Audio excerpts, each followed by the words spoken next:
Vous êtes nombreux à vous demander comment il se fait que le monde aujourd'hui semble se diviser. Avez-vous l'impression de ne plus reconnaître vos amis, vos proches, vos collègues de travail, finalement, le monde qui vous entoure? Dans cette nouvelle émission, vous allez embarquer dans l'univers de l'ingénierie sociale, ou comment on fabrique votre consentement. J'ai demandé à Philippe Bobola, physicien, biologiste, anthropologue et psychanalyste, de nous embarquer dans un voyage en plusieurs épisodes. Le but du voyage ? Comprendre d'où viennent nos comportements d'aujourd'hui. Votre mode d'emploi, le connaissez-vous ? Le train est prêt à partir et vous emmènera à travers 10 étapes fondamentales à comprendre sur une personne que vous ne connaissez peut-être pas si bien que ça. Vous. Alors les amis, comment vous a-t-on distrait ? Et si finalement, le monde était sous hypnose ? Bienvenue dans l'ingénierie sociale. Bonjour les amis, bienvenue dans cette nouvelle capsule. Re-bienvenue Philippe Bobola. Vous êtes habitué maintenant, hein ? Ben oui. Bonjour à nos auditeurs, bonjour Emma. C'est la routine chaque semaine et moi j'adore ça et vous êtes extrêmement nombreux, mais quel succès cette émission Philippe. C'est vrai qu'on a déjà fait 4 émissions sur l'ingénierie sociale avec des chapitres. Les amis, vous êtes nombreux à demander aussi où vous pouvez les retrouver. Alors, vous avez chaque fois dans le descriptif des vidéos tous les liens, mais allez sur le site emmacruzy.com et vous avez un onglet « Comprendre votre cerveau ». Tout y est, la manipulation. Philippe, vous nous avez déjà parlé de la distraction, de la stratégie du différé, le choc, la dégradation progressive. Et puis, aujourd'hui, Philippe, je vous représente encore, je le fais à chaque fois parce qu'il y a des personnes qui nous prennent en cours de route et tout le monde ne vous connaît pas encore. Vous êtes quand même une sacrée pointure. Moi, j'aime beaucoup votre approche parce que vous avez plusieurs casquettes et angles d'attaque, comme je le dis souvent. Vous avez quand même enseigné 15 ans dans les universités de Paris, physicien, biologiste, anthropologue et psychanalyste. On fait le tour de différentes questions avec vous. Et les amis, aujourd'hui, on va faire une pause dans l'ingénierie sociale parce que Philippe avait envie, et je le rejoins mais amplement, d'aborder 2 sujets qui vous concernent tous parce qu'on se rend compte que vous êtes très nombreux et c'est normal à manifester un certain degré de dépression, de tension, de peur. Enfin bref, vous connaissez la vallée des larmes si vous connaissez Philippe Bobola parce que vous en avez déjà parlé, Philippe. Ça sera donc la première partie de cette émission et puis ensuite on parlera des saisons d'Hudson. Donc vous nous expliquerez comment on peut se placer, comment on peut faire le bilan sur son état émotionnel. C'est très important, Philippe, aussi de pouvoir mettre des mots sur ce qu'on vit. Et comme on est en train de vivre depuis bientôt 1 an, comment on peut décrire ça d'ailleurs ? Un drame humain, ce qu'on vit ? Bah, c'est à la fois un drame humain, c'est à la fois chacun le vit à sa façon. Il y en a qui vivront ça comme une libération. Je vois par exemple ma femme, elle attend ça depuis 40 ans. Donc pour elle, elle le vit très bien parce qu'enfin, il y a quelque chose qui se passe, il y a une vérité qui émerge. Il y en a qui vont le voir comme une catastrophe, il y en a qui souhaitent qu'on revienne avant, comme avant. Vous savez, le comme avant, il y a les comme avantistes. Il y a ceux qui ont peur, il y a ceux pour qui la seule réponse c'est la colère, il y en a qui vont rentrer en dépression. On voit bien que ce que nous vivons, qui est un choc, une sidération, entraîne des réactions émotionnelles et les réactions émotionnelles vont s'enchaîner selon des étapes.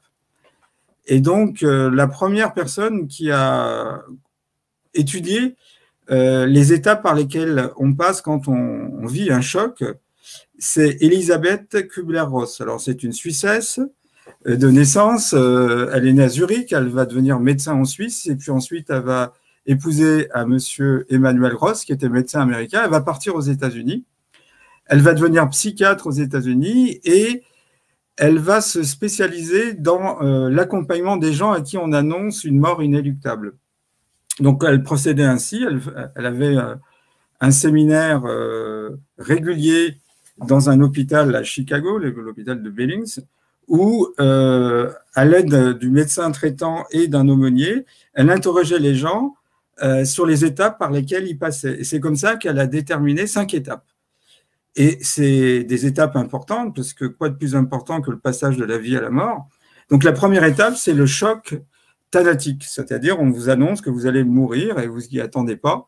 Évidemment, on a tous l'impression que la mort est lointaine, abstraite, mais là, ça devient concret. Ensuite, on passe par une deuxième étape, on oscille entre la colère et la rage. Alors la colère, parce que peut-être on avait des tas de choses à faire et qu'on a l'impression que la vie nous a pas laissé assez de temps.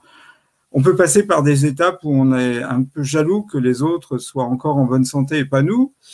On a une espèce de colère parce qu'on a l'impression que on avait une vie tout à fait équilibrée, puis la maladie vient bouleverser ce qu'on croyait être une hygiène installée.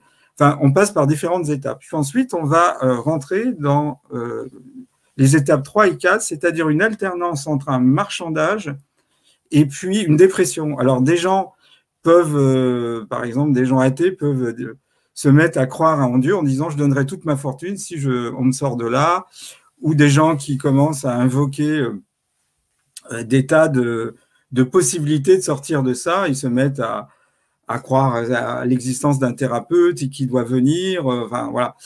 Et puis à un moment donné, quand tout ça malheureusement n'a aucune incidence sur l'évolution de la maladie, on rentre dans une dépression, c'est la 4e étape. Et la dernière étape, c'est ça qui est la plus importante, c'est qu'il y a une sorte d'acceptation. Et les gens qui arrivent à cette 5e étape acceptent la mort et vivent très bien, paradoxalement, les derniers moments de leur vie. Alors généralement, les étapes ne s'enchaînent pas forcément dans l'ordre que j'ai donné. Et face à une situation comme un choc thanatique, on en vit au moins 2. Donc voilà, on n'est pas obligé de vivre les 5. Mais en tous les cas, ce qu'on appelle bien partir, c'est quand on est dans l'acceptation de la mort. Et pour être dans l'acceptation de la mort, on n'y est pas tout de suite, on doit passer par ces différentes étapes. J'ai oublié de dire aussi qu'il y a une sorte de déni au départ.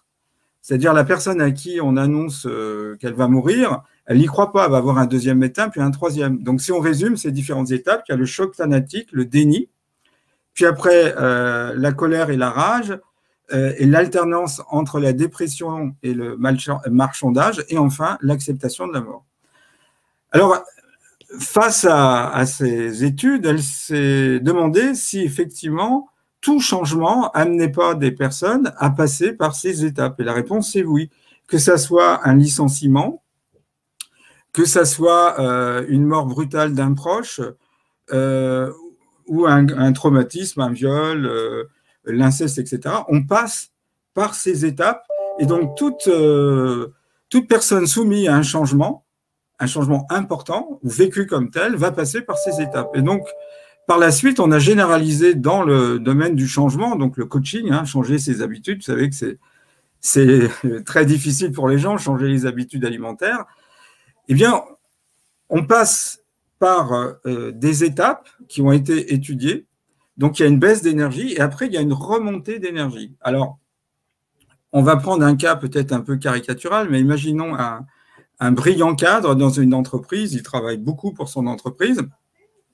Il partage son bureau avec un collègue et son collègue lui dit « Tu sais, j'ai vu, il y a une liste de licenciements et tu es dedans. » Alors, la personne lui demande « Mais toi aussi ?»« Ah non, j'y suis pas. » Alors, la première étape, c'est le choc, la sidération. Et puis, immédiatement, le déni. C'est pas possible, je ne vais pas être licencié. Moi qui ai tellement donné à cette entreprise, j'ai même sacrifié ma vie privée, il doit y avoir une erreur. Et puis ensuite, après, on va rentrer dans une autre étape qui est la colère.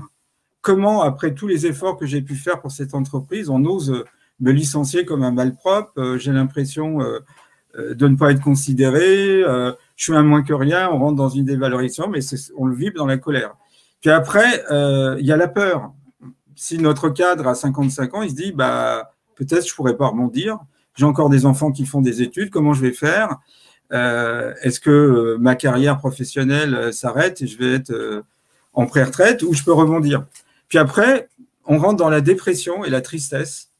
On se dit, bah non, vraiment, définitivement, je ne vais pas retrouver de boulot, on est en période de crise économique, je ne peux pas me faire un cinéma dans ma tête, je vais rester chômeur. Et puis, à un moment donné, quand on a bien vécu, vous voyez, il y a une baisse d'énergie, et bien à ce moment-là, on va remonter la pente. Et au contraire, au lieu d'avoir une énergie qui baisse de plus en plus, on va avoir une énergie qui monte de plus en plus. Donc, on va accepter la situation. Je suis licencié. Peut-être même qu'on va pardonner et se rendre compte que notre employeur nous donne une chance extraordinaire. Peut-être que ce poste qui m'embêtait, si je suis honnête avec moi, bah, j'aurais continué jusqu'à ma retraite et puis je me serais terriblement ennuyé. Alors que là, peut-être, je vais avoir l'opportunité de faire quelque chose qui sera différent, qui va me passionner. Et puis ensuite, on va avoir une quête de nouveaux sens. Et puis enfin, on va avoir la paix et la sérénité retrouvées. Et donc, on appelle cette courbe la vallée des larmes. Vous voyez, c'est une forme de courbe en U. On descend jusqu'au plus bas. Et puis après, on remonte. Alors, cette succession d'étapes, bah, comme je l'ai dit, on le voit dans tout changement, hein, et en particulier dans celui que nous vivons. Alors, on va se mettre du point de vue d'un gouvernement et du point de vue des citoyens. D'un point de vue du gouvernement, bah, effectivement, quand on regarde ceux qui sont dans le déni, ceux qui ne veulent pas voir la réalité, c'est royal pour un gouvernement. Ils sont dans le déni, ils ne veulent pas voir la situation telle qu'elle est, ils ne voient pas la mise en place de mesures liberticides. Donc, ils sont dans l'illusion, ils veulent revenir comme avant. Donc, ceux-là, ils ne sont pas très actifs. Mais c'est une étape. Ça ne veut pas dire qu'ils vont rester tous là-dedans. Ensuite, il y a ceux qui sont en colère. On a vu, avant qu'on rentre en pandémie, les gilets jaunes. Donc, ils sont en colère parce qu'ils pensent encore que le gouvernement n'a pas compris leur message. C'était le cas des gilets jaunes. Il y a une colère vive. Alors, ce n'est pas vraiment la solution. Et puis après, il y a la peur. Alors, la peur, c'est royal aussi pour un gouvernement parce que la peur, ça paralyse les gens, ça les sidère, ça va les geler. Et puis après, il y a ceux qui sont en dépression, ceux qui sont tristes, qui ont l'impression que voilà, c'est terminé, ils sont résignés. Et puis, quand on a passé toutes ces étapes, ben, il y a des gens qui vont accepter la situation, qui vont y voir l'opportunité de faire un grand changement qu'on appelle le grand réveil. Et puis après, ensuite, ils vont même pardonner à la situation en se disant que finalement, on n'aurait pas changé la société s'il n'y avait pas eu une pandémie à cette taille. Et puis, ils vont avoir une nouvelle quête de sens, une nouvelle expérimentation, puis ils vont rentrer dans la paix et la sérénité. Alors, les gens en colère, ils sont stigmatisés actuellement. Vous voyez ce que je veux dire? Et le gouvernement en profite. Hein. C'est mettre les gens en colère, c'est les maintenir dans une énergie qui est encore loin de l'énergie positive de l'autre côté. Mais c'est déjà un pas par rapport au déni. Ceux qui sont en peur, bah, ils sont encore un cran en dessous. Puis la tristesse et la dépression, bah, c'est des gens, voilà, ils se sont mis entre parenthèses, ils sont dans un état d'hibernation. Alors Philippe, je voulais juste vous demander une chose. Parce que là, vous qui nous écoutez, les amis, peut-être que vous vous demandez où vous en êtes dans cette première partie de la vallée des larmes. Comment on fait pour savoir si on est en déni, Philippe? Bah, comment on fait? Le propre, c'est que le cerveau ne s'en rend pas compte. Mais à un moment donné, si vous commencez à vous rendre compte que vous êtes en déni, ça arrive, hein, il y a des gens, ils voient une situation, puis ils la lisaient normalement, vous voyez. Par exemple, ils vont vous dire, bah oui, le premier confinement, ça s'imposait, puis il y a un deuxième confinement. Et là, à un moment donné, c'est de soi à soi, il faut être honnête, on commence à se rendre compte, est-ce que je ne suis pas dans le déni d'un gouvernement qui n'a pas vraiment l'intention de nous sortir rapidement de cette pandémie, mais qui a plutôt l'intention de créer une vraie crise économique avec un reset économique. Et j'ai vu des gens, à un moment donné, il y a quelque chose qui se met en place en eux, c'est-à-dire le rideau se déchire. Alors c'est difficile, hein, c'est douloureux, parce qu'on abandonne sa cohérence. On abandonne des tas de croyances que nous avions dans notre tête, qui ont été souvent données par la société, nos parents. Vous voyez, par exemple, pour beaucoup de gens de ma génération, avoir un gouvernement qui ne fait pas le mieux pour ses citoyens, c'est impensable. Donc beaucoup de gens, à partir de cette cohérence qui serait brisée, bah, sont un peu dans le déni. Mais à un moment donné, on voit bien que les gens ils commencent à un peu à voir leur déni se fendre. Les gens qui sont en colère, bah ça, il suffit de regarder. Si c'est la gamme émotionnelle qui domine, moi je connais des gens, je les appelle dressés avec le poing, ils sont tout le temps en colère. Donc la colère est mauvaise conseillère, comme on le sait, ça agit sur le foie, c'est ce que la médecine chinoise nous dit, hein, voilà.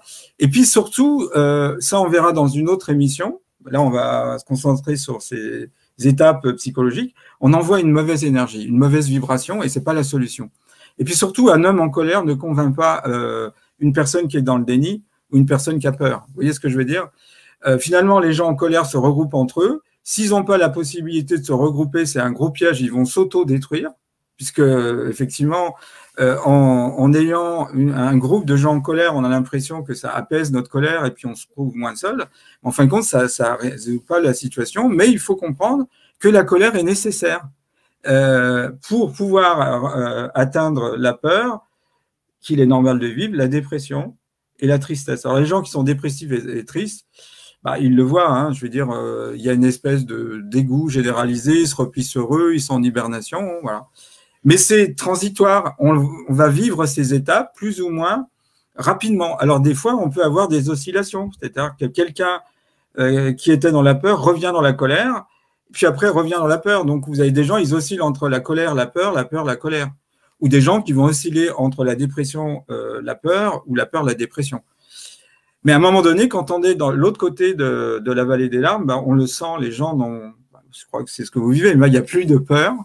Il y a une colère légère qui peut monter parfois et c'est fluctuant, mais on n'a pas une gamme émotionnelle où vous êtes tout le temps en colère. Moi, je connais des gens révoltés par ce qui se passe, ils sont tout le temps en colère. Donc, en fait, ce que vous nous expliquez, c'est que, parce qu'on a quand même, vous aussi, de votre côté, entendu beaucoup de témoignages de familles qui se déchirent au sein de la famille. Donc, on peut avoir une personne dans une famille qui est, on va dire, bloquée dans son déni, une autre qui est bloquée dans sa colère. Et là, ce que vous nous expliquez, pour reprendre vos mots, pour être sûr d'avoir bien compris pour vous, les amis, c'est qu'on ne peut pas communiquer Non. Une personne qui est dans sa colère, son message passera pas à une personne qui est dans le déni. C'est ça, hein? Tout à fait. Parce que la personne qui est dans le déni, vous voyez, elle s'est mise en retrait, elle ne veut pas être perturbée, elle cherche une sorte de fausse sérénité, parce que finalement, on est dans le déni parce qu'on refuse de voir, c'est la politique de l'autruche. Et si vous arrivez en colère, souvent les gens vont prendre le prétexte, c'est pas ce que tu dis, c'est la façon de le dire, etc. Voilà. Quand on est sur des gammes émotionnelles type colère et peur, c'est difficile de convaincre les gens. Pour être convaincant, il faut être posé, émotionnellement parlant, pour ne pas déclencher chez l'autre une position de protection. Donc, c'est vraiment pas la gamme dans laquelle il faut être. Alors, il n'y a aucune moralité, hein, je veux dire, vous avez compris, c'est des étapes qu'on vit naturellement. Notre cerveau est programmé, entre guillemets, pour vivre ces étapes, mais il n'est pas programmé pour qu'on y reste. Et c'est la même chose, vous voyez, quand vous avez des gens, il y a un deuil non fait, il y a des fois, il y a des colères, il y a des peurs, il y a des tristesses, des dépressions, puis il y a des gens, ils restent des années bloqués. Puis à un moment donné, ils peuvent en sortir, soit parce qu'ils ont trouvé un thérapeute, soit il y a un déclic qui se fait. Et en tous les cas, à partir de là, ils acceptent la situation. Et donc, il y a une énergie qui est débloquée, vous voyez ce que je veux dire? Et puis à partir de là, les gens vont se mettre à nouveau rêver, imaginer des choses. Et je pense que d'un point de vue énergétique, quand on est dans la pente ascendante de la vallée des larmes, où on contacte des énergies de plus en plus positives, c'est là où effectivement on devient dangereux pour un gouvernement.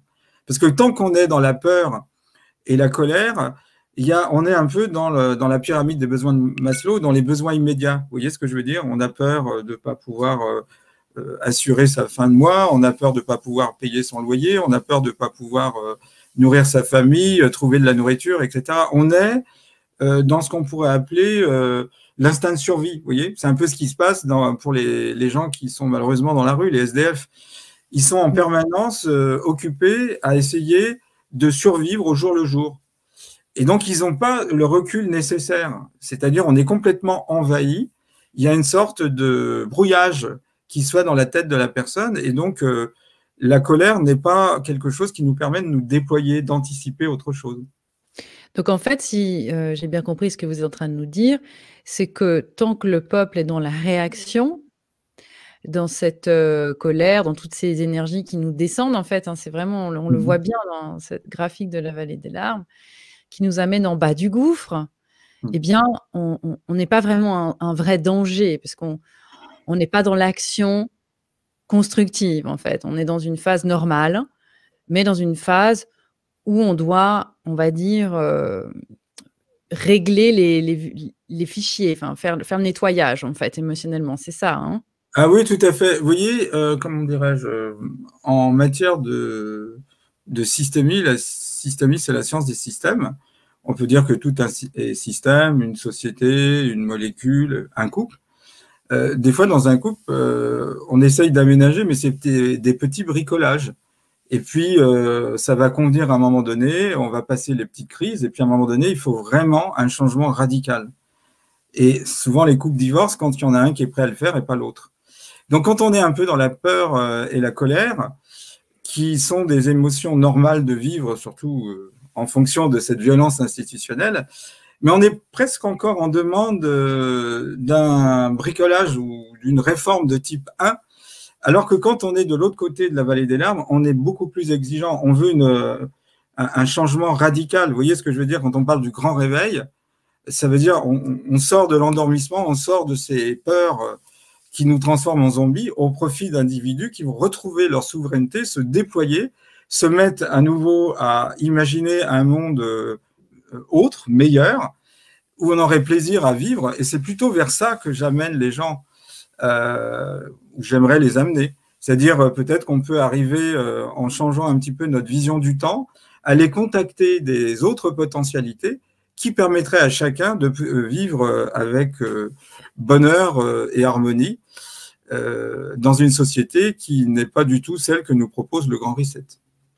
Je voulais vous demander, Philippe, parce que j'ai reçu beaucoup de commentaires et de personnes qui m'écrivent aussi en me disant: «Là, vraiment, Emma, on n'en peut plus, on est fatigué. Ça fait des mois qu'on se bagarre, effectivement, hein, dans nos familles, on essaie de faire comprendre». Qu'est-ce que vous pourriez dire à ces personnes-là qui se sentent fatiguées, puis qui tout simplement qui se disent: «Mais en fait, j'arriverai jamais à faire comprendre et à faire ouvrir les yeux aux membres de ma famille», par exemple?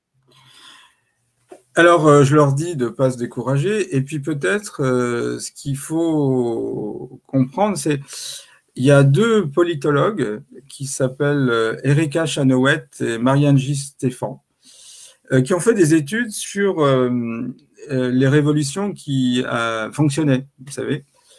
Et ils sont arrivés à la conclusion qu'il y avait deux facteurs importants. C'est des révolutions qui ne sont pas animées par la colère. Et deuxièmement, il faut au moins 3,5% de la population pour qu'à un moment donné, dans un État des États-Unis, on veut une nouvelle loi, et bien ça suffit pour faire changer ça. Donc, effectivement, il y a de plus en plus de gens éveillés. Et je pense que ces gens qui n'en peuvent plus de voir leur entourage bloqué sur le déni ou la peur ou la dépression, etc., je pense qu'il y aura une aide. Il y aura comme une montée en puissance, une information qui circulera et qui amènera les gens à changer. Sinon, effectivement, on se perd dans des combats qui sont vite décourageants, surtout que là, il y a un lien affectif, donc c'est un petit peu difficile. Alors, je propose aussi, mais ça sera dans un autre volet, de faire des méditations. Donc, on est dans une période, le grand reset, c'est le grand reset économique, hein, ça c'est le mauvais côté, mais le grand réveil, c'est aussi essayer de revoir les paramètres qu'on croyait définitivement donner. Le temps, par exemple, on croit qu'on a tout compris sur le temps si on sait que le temps, c'est ce que ma montre indique. Ben non, il y a des tas de travaux qui montrent que le temps, c'est pas du tout ce qu'on croit et que finalement, on peut faire venir un futur dans un présent. Le futur peut être l'antichambre du présent dans d'autres modélisations. Donc, on pourrait très bien collectivement faire venir d'autres potentialités qui amèneraient un état de base différent et qui permettrait à des gens qui sont un peu bloqués d'être débloqués. Vous savez, c'est très curieux, ce qu'on appelle l'esprit du temps. Il y a des tas de sociologues, notamment Edgar Morin, qui avait essayé de comprendre ce que c'est l'esprit du temps. À un moment donné, on ne sait pas pourquoi, il y a un esprit différent qui se met en place.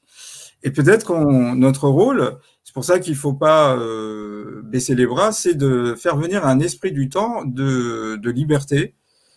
Et les gens qui sont bloqués le seront moins dans quelques temps en fonction de l'information critique.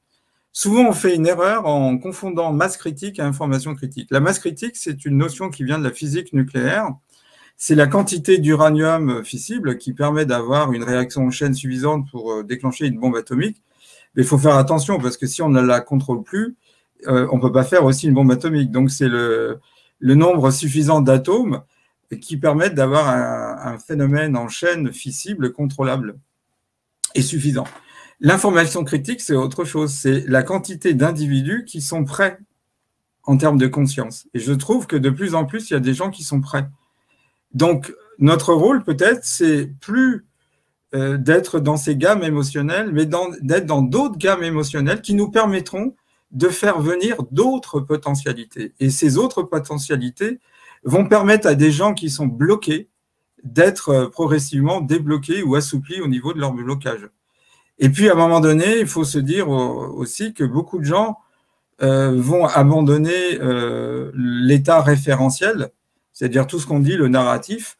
Et quand effectivement, il va y avoir beaucoup d'informations qui vont sortir, et on est au moment de la grande révélation, hein, apocalypse, en grec ancien, ça veut dire révéler ce qui est caché, ben, je pense qu'il y a beaucoup de gens qui vont, comment dirais-je, évoluer. Donc, peut-être que il faut ciseler ses émotions, ciseler ses pensées, il faut avoir peut-être un autre combat, plus sage, plus intérieur, où on va plutôt essayer de faire venir le monde qu'on voudrait avoir, plutôt que de se focaliser sur le monde actuel, qui est un monde en destruction et qui va disparaître. Voilà. Il faut vraiment qu'on se focalise sur le grand réveil.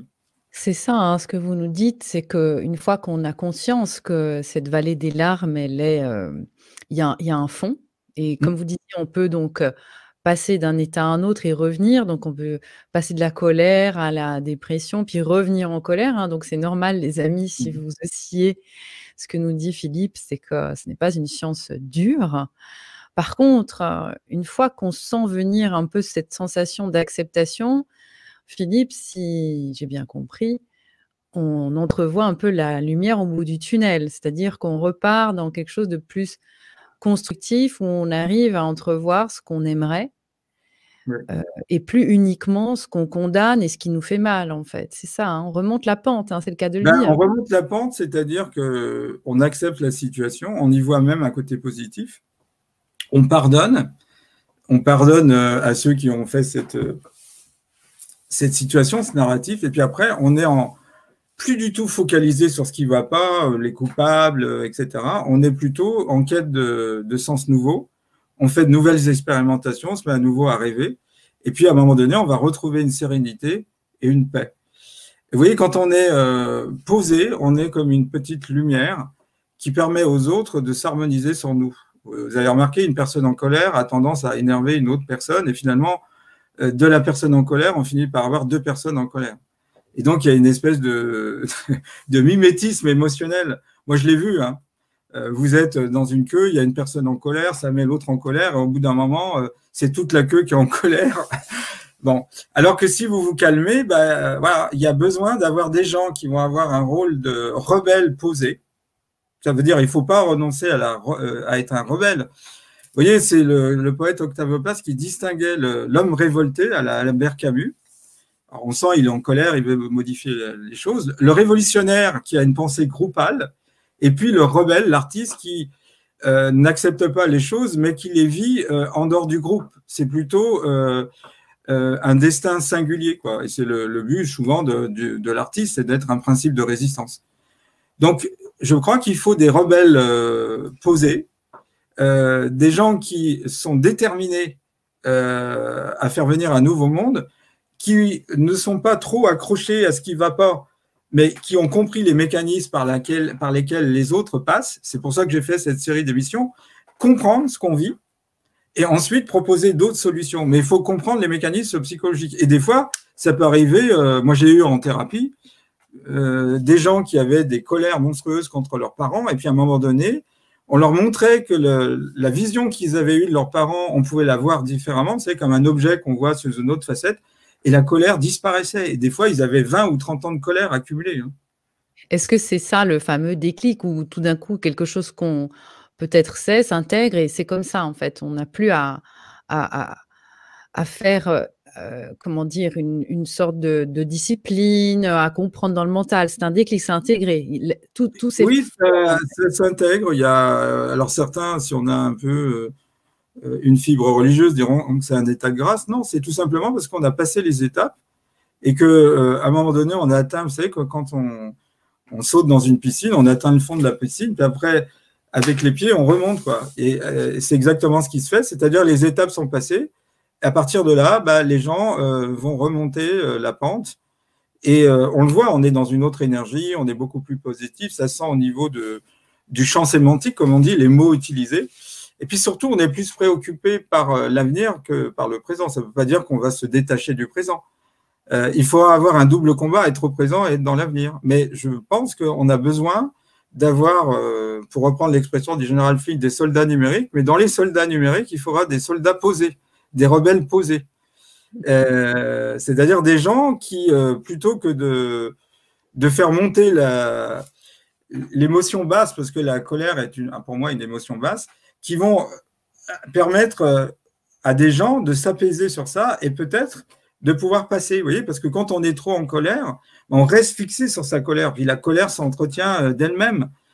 Et donc, il y a tout pour être en colère. On peut même se demander si une des stratégies de l'ingénierie sociale, c'est pas de nous mettre en colère. Vous voyez, un exemple flagrant, c'est la récompense d'Agnès Buzyn, quoi, qui à l'OMS. Vous voyez, ça met les gens en colère. Moi, je connais des gens, ils sont dans une colère noire. Voilà. Et donc, voilà, c'est un des pièges. Et on est confronté, c'est une sorte de yoga mental que nous vivons, une vraie initiation. C'est-à-dire qu'autrefois, dans l'Antiquité, on distinguait l'éveillé et l'initié. L'éveillé, c'est quelqu'un à qui on a donné une information que le commun des mortels n'a pas, mais il n'a pas forcément travaillé sur son caractère. Donc, comme le creuset dans lequel on met l'information n'est pas travaillé, on peut déclencher parfois des réactions de contre-initiation. Par exemple, la réaction au pouvoir sous toutes ses formes, économique, sexuelle, le pouvoir politique. Donc, dans l'Antiquité, avant d'initier quelqu'un, on prenait soin de lui faire travailler son caractère. En gros, c'est ce qu'on vit actuellement. Et à un moment donné, quand on avait dépassé toutes ces peurs, colères, etc., on pouvait donner à la personne qui avait travaillé son caractère l'information initiatique. Et là, le message et le messager étaient à l'unisson. Et là, on pouvait aller sur les chemins de l'initiation. Et c'est un peu ce que je vois. C'est-à-dire on peut complètement voir ça comme une forme d'initiation. On pourrait même voir un super plan, pour ceux qui ont une dimension mystique, divin, en se disant, finalement, comment on pourrait réveiller les hommes? Ils sont endormis, ils ne voient pas. On va forcer ce qu'on appelle les méchants, le gouvernement profond, à se dévoiler, aller à fond dans leur ignominie. Et là, les gens vont être obligés de faire le travail qu'on leur demande de faire depuis des milliers d'années qu'ils n'ont pas fait. Donc, il faut prendre ça comme une initiation. Vous savez, quand je vous entends parler, Philippe, ça me rappelle ma mère qui m'a tout le temps dit « le bonheur n'est pas toujours confortable ».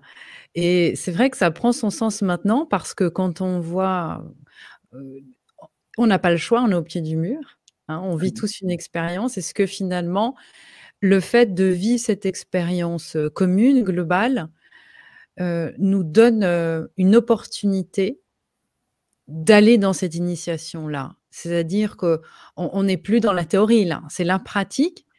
Et est-ce que ça rejoint aussi peut-être des témoignages de personnes qui me disent ben, c'est quand même paradoxal parce que malgré tout ce qu'on vit, j'ai jamais senti autant de moments d'amour entre les gens ou des fois entre personnes qui mettent le masque sous le nez, oh là là, on se fait des sourires un peu dans la rue, on devine, comme sur un champ de guerre où il y a une espèce de solidarité qu'on n'a jamais vécue avec des inconnus.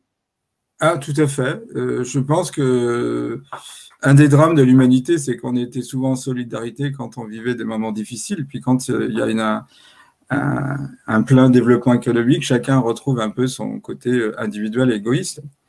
Et je pense aussi qu'on vit intensément. En tous les cas, je pense que beaucoup de décodeurs vivent intensément. Et ça m'a fait penser, parce que j'avais dirigé plusieurs mémoires, notamment un pasteur protestant qui accompagnait en Suisse des mourants. Hein. Et les mourants vous disent que malgré la maladie, ils vivent intensément. Et des fois, on a frôlé la mort et on s'aperçoit qu'on était plus vivant avec l'échéance d'une mort à courte durée qu'en bonne santé. Et il y a des gens, ça a été vraiment une véritable initiation. Vivre intensément. Finalement, une des qualités de l'homme, c'est sa qualité émotionnelle, quoi. Et on est en train de vivre des émotions fortes. Vous voyez, il y a des gens qui vivent fortement la colère, fortement la peur, fortement la bienveillance, fortement l'amour. Effectivement, on est tiraillé, j'allais dire, testé par ces sentiments. Et les gens qui ont finalement vaincu la maladie disent je n'aime pas, je n'aime pas aimer le vivre, mais j'aime l'avoir vécu. C'est-à-dire que évidemment, on retrouve sa santé heureusement, mais il y a une petite nostalgie d'avoir vécu peut-être intensément parce qu'on avait l'impression que notre vie était courte. De toute façon, on est tous des éphémères, et il y avait une intensité de vie. Et peut-être qu'on peut voir ce que nous vivons comme une intensité de vie. Je vois par exemple, c'est incroyable de voir tous ces gens qui se passionnent pour une élection américaine. Jamais le sens politique ou le sens communautaire n'a jamais été mis en avant, quoi. Tout est exacerbé. Vous voyez ce que je veux dire? Donc ces gammes émotionnelles, bah, chacun les vivra à sa façon, tout en sachant que dans tout changement, il est normal d'avoir des peurs, d'avoir comment dirais-je, des épreuves émotionnelles, mais ces épreuves sont faites pour être dépassées. Et donc, plus il y aura de gens du côté de la vallée des larmes positives, plus on aura une information critique et plus on aidera ceux qui sont en train de descendre. Vous voyez, on est un petit peu comme les premiers de cordée qui, ayant passé de l'autre côté de la vallée des larmes, aident ceux qui sont encore en train de vivre ces émotions à pouvoir le faire à leur niveau. Et si on arrive à ça, je crois qu'il n'y a aucun gouvernement qui puisse résister à ça. Philippe, il y a une notion dans cette remontée de la pente qui, évidemment, je pense, les amis, vous avez forcément tiqué sur ce mot parce que c'est un mot qui peut générer de la colère, c'est le pardon. Envisager de pardonner, alors à qui déjà? À qui? Est-ce que c'est aux autres? Par exemple, ça peut être sa famille, est-ce que c'est à nos dirigeants? Est-ce que ça peut être, tout simplement à soi-même pour peut-être ceux qui sortent du déni de se dire: «Oh là là, mais comment j'ai pu être aussi naïf?» C'est à qui le pardon? C'est pour qui? Ben, on dit que le pardon, il est à 3 niveaux. Et après, je vous parlerai d'une tablette sumérienne où était indiqué comment aller sur les chemins de la guérison. Alors, il y a le pardon de la victime vis-à-vis du bourreau. C'est ce qu'on voit d'ailleurs, souvent, il y a des gens qui ont du mal à passer. Imaginez une personne violée, c'est difficile de pardonner. Mais les gens vous diront que c'est encore un lien avec notre bourreau, cette espèce de colère et de non-pardon. Après, il y a le pardon du bourreau vis-à-vis de la victime. Vous avez vu que ce n'est pas évident. Quand on voit le procès de Nuremberg, les hauts dignitaires nazis n'ont pas eu le moindre mot d'excuse vis-à-vis de leurs victimes. Et puis après, le plus difficile, c'est le pardon vis-à-vis de soi-même. Et on voit ça quand il y a des révolutions. Il y a un temps de flottement où les gens ont du mal à accepter qu'ils vivaient en dictature. Vous voyez? Parce que ça veut dire qu'on a cautionné ça, on n'a pas vu. On a été pris dans notre vie et puis on n'a pas vu, puis les choses se sont mises en place. Et donc, le pardon vis-à-vis de soi-même, c'est souvent le plus difficile à mettre dans sa vie. Et donc, sur une tablette sumérienne, Sumer, c'est dans l'actuelle région de l'Irak, il y a à peu près 5000 ans, il était écrit que pour aller sur les chemins de la guérison, une personne qui était capable de voir à nouveau la beauté de la vie, voir la beauté de la nature ou des gens, pouvait aller sur les chemins de la guérison, la personne qui pouvait à nouveau recontacter la joie et surtout se pardonner à soi-même. Et quand on avait ces 3 points réunis, eh ben, on avait des chances d'aller sur les chemins de la guérison. Et c'est un peu ça, je comprends, hein, parce qu'on est tous pareils. Le pardon, mais dans le comte de Monte Cristo, vous voyez, Edmond Dantès, qui rêve de se venger, qui a une colère phénoménale par rapport, et justifiée par rapport à tout ce qu'on lui a fait, à un moment donné, il comprend qu'il a voué sa vie à vouloir se venger avec des gens, et finalement, il a maintenu le lien avec ses bourreaux, quoi. Et c'est ça, à mon avis, c'est se pardonner par rapport à ce qu'on n'a pas vu, et puis surtout comprendre que si on continue à avoir ce lien, bah, on se lie à ces gens, on se lie à leur énergie, on se lie au gouvernement profond. C'est des lois vibratoires, on pourra en donner une explication plus physique, mais c'est une espèce de résonance, quoi. Philippe, j'aimerais vous demander, est-ce que l'indifférence peut être une affirmation qu'on a pardonné? Oui, L'indifférence oui. tout simplement à une personne. Je vous dis ça parce que c'est mon cas, hein, donc c'est pour ça que je vous pose cette question. Je pense Bah, que si vous disons que oui, après, on n'est pas obligé, si une personne vraiment, vous avez eu des grosses difficultés avec elle, on n'est pas obligé de renouer amitié, mais l'indifférence, c'est-à-dire être, vous ne voulez ni mal ni bien, vous êtes neutre vis-à-vis d'elle. Voilà, c'est un peu ça, l'indifférence. C'est un degré du pardon, hein. Le pardon peut aller jusqu'à aimer. C'est ce que disait euh, Nelson Mandela à une journaliste. Il disait, je vous parle d'un amour qui vous fera aimer la personne qui a créé un crime horrible, mais qui ne vous fera rejeter son crime. Il faut distinguer la personne du crime. Vous voyez, chaque personne, alors qu'est-ce qui a animé les gens? Si on commence à réfléchir, ces gens qui ont été mis en place, c'est des exécutants, c'est qui les a poussés, comment ça s'est fait, etc. Ça reste des humains. Donc, je vous donne, moi, des choses qui m'ont aidé dans ma vie à pardonner à des gens. J'ai même été par la suite amené à les recroiser. Effectivement, il y avait une sorte de neutralité vis-à-vis d'eux, quoi. Donc, il n'y a pas eu j'ai vérifié qu'il n'y avait pas de colère, vous voyez, qui serait brutalement remontée. Voilà. Il faut un vrai pardon ou pas. Vous avez des gens qui vous disent, je vais pardonner, mais ils ajoutent, j'ai encore la liste de tous mes ennemis dans ma poche. En tout cas, les amis, on vous rassure, c'est pas une checklist à devoir remplir absolument pour la semaine Non. prochaine, hein. Par contre, c'est vrai que, cette vallée des larmes, elle est là pour vous aider aussi. C'était le but de cette, émission aujourd'hui.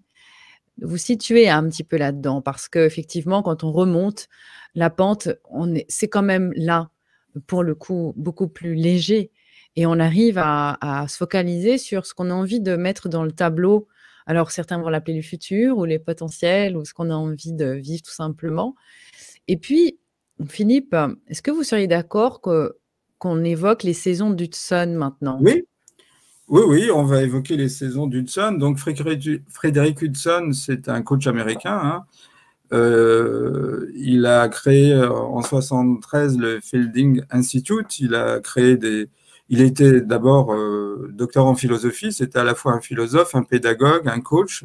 C'était un des grands coachs américains. Il a coaché des entreprises comme Lockheed, Moto, Relax, Davidson, etc.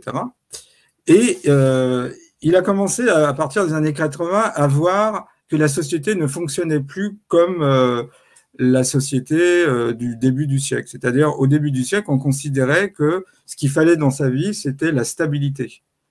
Bah, à partir des années 80, et ça s'est amplifié par la suite, il n'y a que des changements dans nos vies. Vous voyez ?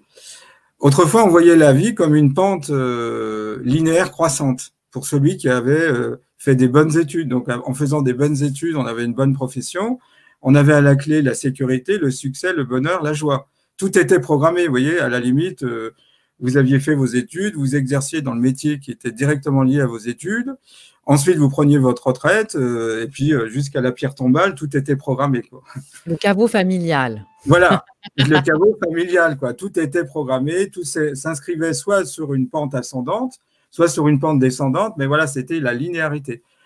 En fin de compte, au-delà des années 80, on vit des cycles, et c'est ça qu'il appelle les saisons.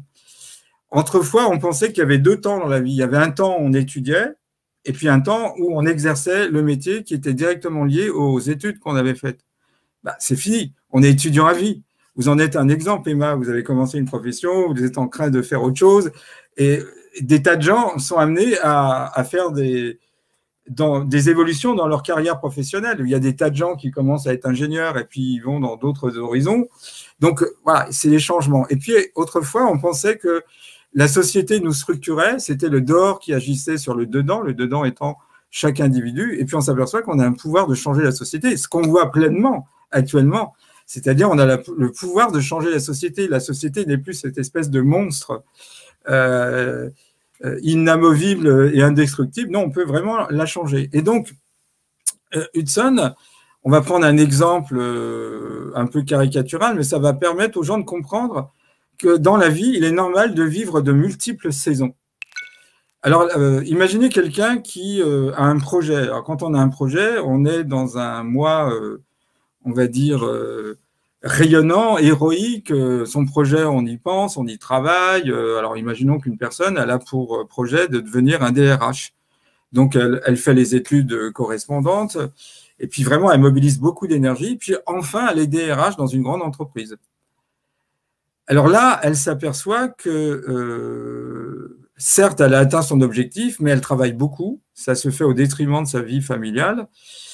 Et à un moment donné, se pose la question, est-ce que je suis toujours en phase avec ce projet? Donc, on rentre dans une forme de désynchronisation et un moi qui va se désengager parce qu'on s'aperçoit que finalement, trop de travail, donc ça se fait au détriment de la vie familiale, on ne voit pas ses enfants grandir, ça nous plaît plus.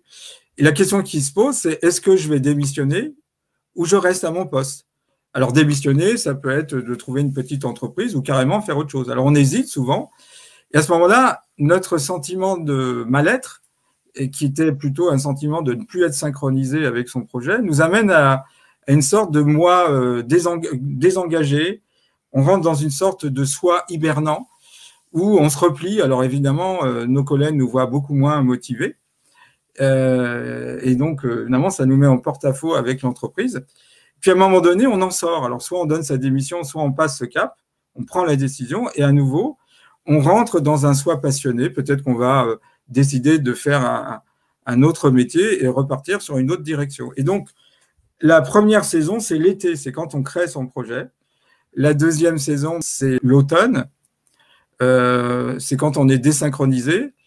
La troisième saison, c'est l'hiver, quand on va avoir tendance à se replier sur soi, on est dans un état un peu micro-dépressif, et puis enfin, on va revivre le printemps, c'est le soi passionné à nouveau, on a à nouveau un projet, etc. Et ce que montre Huxon, il se définissait maître en changement continu, c'est que maintenant, au-delà des années 80, toute personne dans sa vie professionnelle, sa vie intime, va vivre ces différentes saisons. Donc, ça paraît normal, rien n'est immuable dans la vie, tout en évolution constante. Donc, pourquoi les gens n'auraient pas cette évolution constante? Alors, c'est intéressant parce que si on relie ça à la vallée des larmes, eh bien, on s'aperçoit qu'il y a des gens qui sont en période d'hiver, hein, c'est des gens qui sont repliés sur soi, ils sont dépassionnés, c'est plutôt les gens qui sont au fond de la vallée des larmes, tristesse, dépression. Les gens qui sont dans l'automne, c'est des gens qui peuvent être dans des peurs. Vous voyez, c'est un peu ce qui se passe hein, quand on a du mal à prendre la décision de quitter son emploi par peur de ne pas retrouver un emploi ou de s'engager dans autre chose. Avec l'incertitude, ils sont plutôt dans cette saison d'automne.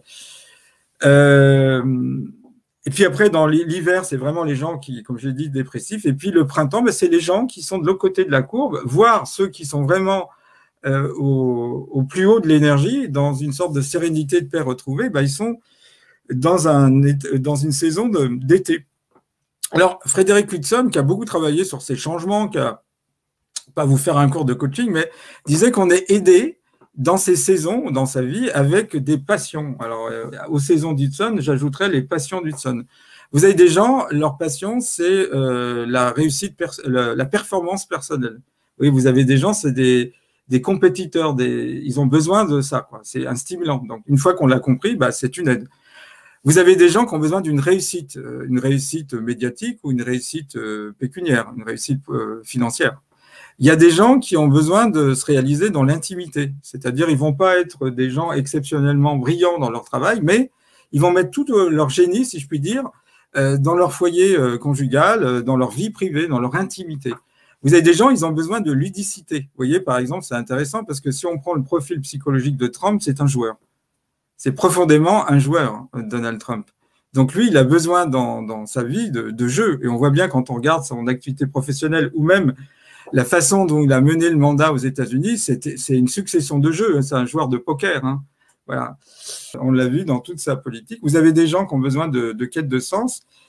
Donc vous avez des gens, à un moment donné, dans leur vie, s'ils n'ont pas une dimension spirituelle, s'ils n'y trouvent pas une réalisation de soi, ils ne pourront pas vraiment se déployer dans leur activité professionnelle. Puis il y a des gens, ils ont besoin de contribution. Vous voyez, vous avez des tas de gens, ils ont besoin de participer en France au Resto du Cœur, ils ont besoin de contribuer. Ils ont besoin d'avoir ce sentiment d'utilité. Et donc là aussi, dans cette crise, quelle est votre passion? Voilà, est-ce que vous êtes un joueur? Est-ce que vous avez des gens, ils vont tout mettre dans leur intimité? On a vu au début de la crise, il y a des gens, ils commençaient à tout investir chez eux. Ils réaménageaient, ils bricolaient, etc. Puis à un moment donné, quand ils ont tout fait ça, ben, ils vont peut-être sortir, quoi.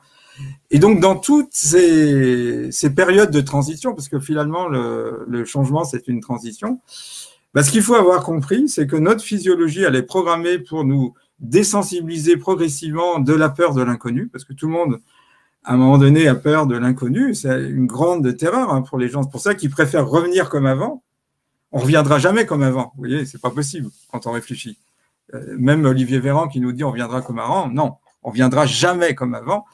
Mais effectivement, aller vers le futur, on dit souvent on sait ce qu'on perd, on ne sait pas ce qu'on va avoir. Donc, je veux dire, on y a un côté un peu conservateur, quoi. Ça arrive souvent où des gens ont du mal à prendre la décision de se séparer de leur conjoint parce que voilà, ils ont peur de l'avenir avec quelqu'un d'autre. Donc, ils préfèrent s'accommoder avec quelqu'un avec qui ça va plus très bien, plutôt que de prendre le risque de recommencer un couple. Vous voyez, il y a un côté conservateur. Alors, chacun, en fonction de sa psychologie, il n'y a aucune moralité, ni il n'y a pas une psychologie qui soit supérieure à une autre. Et je trouve que là, si on arrive avec des méditations, avec tout un tas, je vous ferai des propositions, avec des peuples traditionnels qui ont vraiment aussi une façon de vivre cette crise, parce que on pourrait avoir une vision anthropologique, on a un eurocentrisme dans la façon de vivre la crise. Si vous regardez, alors c'est très intéressant, vous avez des pays comme l'Argentine qui ont connu des crises économiques, et comme il y avait un lien social, ce qu'on appelle un sens communautaire, ben ça a débouché sur une crise qui s'est résolue plus rapidement que des pays plus individuels. Vous voyez ce que je veux dire? Et donc, on aura aussi intérêt à écouter ce que peuvent nous dire d'autres peuples traditionnels qui n'ont pas pris la même voie que nous, mais qui ont d'autres conceptions de l'univers, qui envisagent qu'il existe un univers invisible, un espace-temps invisible couplé à notre univers, et peut-être qu'ils ont des choses à nous apprendre comme nous avons des choses à nous apprendre. Finalement, ce qu'on voit à travers tout ça, c'est la définition même de la vie. La vie ne réside pas dans les molécules, mais plutôt dans les relations qu'elles établissent entre elles. C'est le lien qui fait la vie. Que serait une société sans les liens entre les hommes et les femmes, sans les liens entre les peuples qui ont pris telle ou telle voie du progrès? Que serait un matériau sans les interactions entre les atomes? Et que serait un système solaire sans les interactions entre les planètes et des planètes avec le Soleil? Vous voyez, et sans parler des galaxies. Tout est dans l'interaction, donc dans le lien. La mort, c'est l'absence de lien. Et vous voyez bien que fondamentalement, les mesures gouvernementales nous mettent dans la mort, c'est-à-dire couper les liens sociaux, faire en sorte qu'il n'y ait plus de communauté, atomiser la société. Et c'est à nous d'aller retrouver ce lien, le maintenir, et effectivement, aller chercher, on voit bien, il y a deux voies possibles, le pire, la noirceur en nous, ou des ressources d'amour inexplorées, jusqu'à présent, et ben, c'est deux expériences. Et l'avantage, c'est que ceux qui explorent la bienveillance et l'amour peuvent entraîner les autres. C'est une bataille émotionnelle que nous vivons. Vous voyez, on peut voir ce monde comme la lutte entre les nationalistes et les mondialistes, entre l'identité nationale et l'absence d'identité nationale. Certains verront une lutte entre le bien et le mal. Moi, je dirais que c'est une lutte par rapport à nos émotions nous-mêmes, quoi.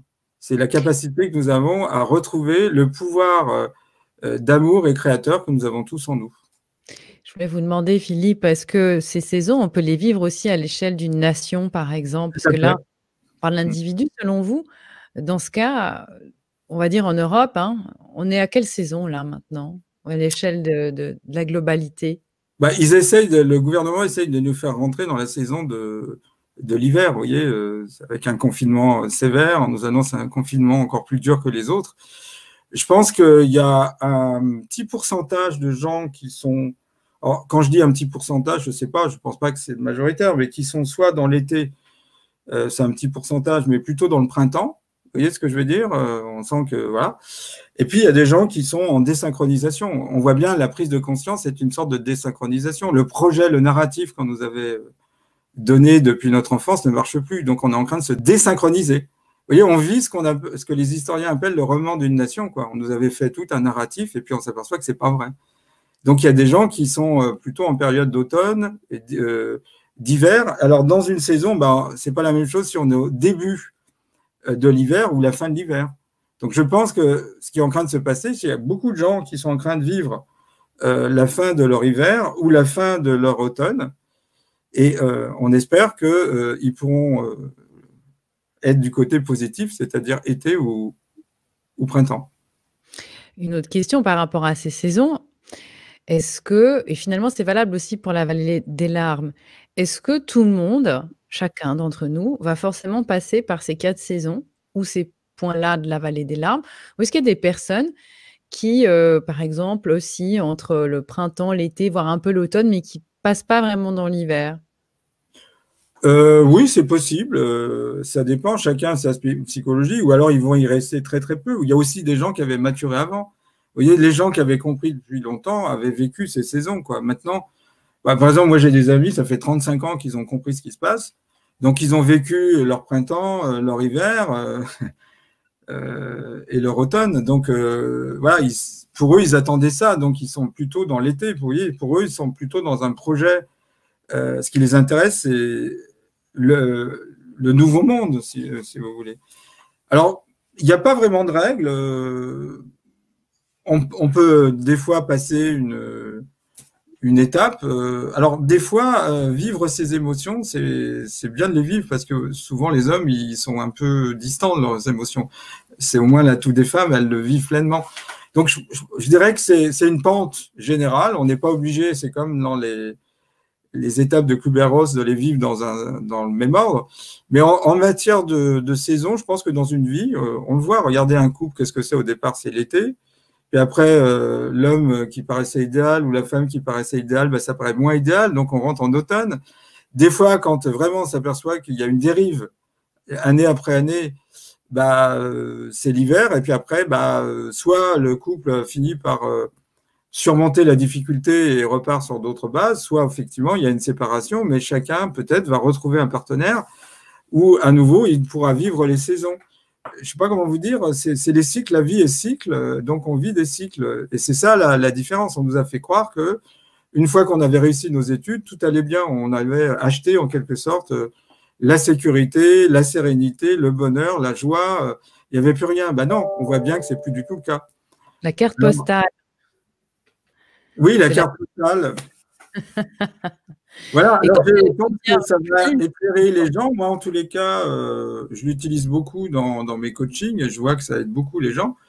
Et il y a des fois, on peut les aider. Mais vous voyez, par exemple, si vous faites un coaching avec une personne qui est en hiver, vous ne pouvez pas la booster de la même façon que la personne est au printemps.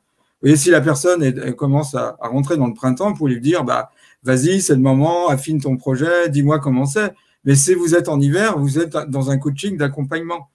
Donc, ce que veut le plan qui semble se décider en France, c'est d'amener un confinement de plus en plus dur pour que les gens soient dans un état dépressif ou rentrent dans une saison d'hiver, d'hibernation. D'ailleurs, symboliquement, ce qui nous est proposé, c'est quasiment une hibernation, quoi.